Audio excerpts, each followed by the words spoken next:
A comma is used to mark a short break between different parts of a sentence. However, we shouldn't just put them wherever we think we may need to take a breath. Instead, we need to understand how to properly use them, as their position can affect the meaning of a sentence.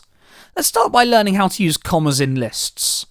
Let's imagine we're going shopping and we've got a list of things we need to buy. Here they're written one beneath the other, so it's really clear what we need.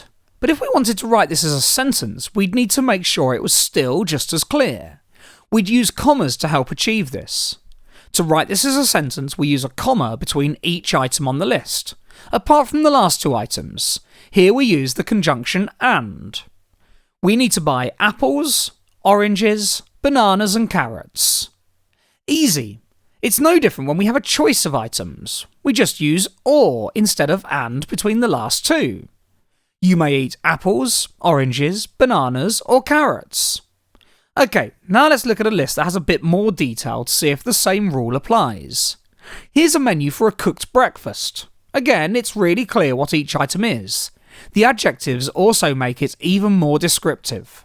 So, if we wanted to write this as a sentence, we'd need to use commas again to make it just as clear.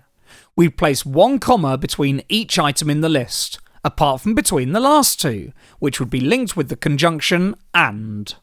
This will give us, at breakfast you can choose some scrambled eggs, baked beans, smoked bacon and grilled tomatoes. Brilliant. Okay, what about lists that aren't made up of nouns? What about lists of verbs? Well, it's no different.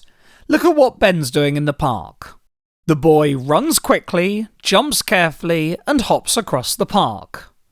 This time we have a list of three actions: running quickly, jumping carefully, and hopping across the park. Notice how a comma is still used between items in the list, apart from between the last two, which are linked with the conjunction and. Whilst this may all sound very straightforward, it is crucial we place commas correctly, as their position can change the meaning of the sentence. Let's change this sentence ever so slightly by moving this comma to here. Does this really make much difference?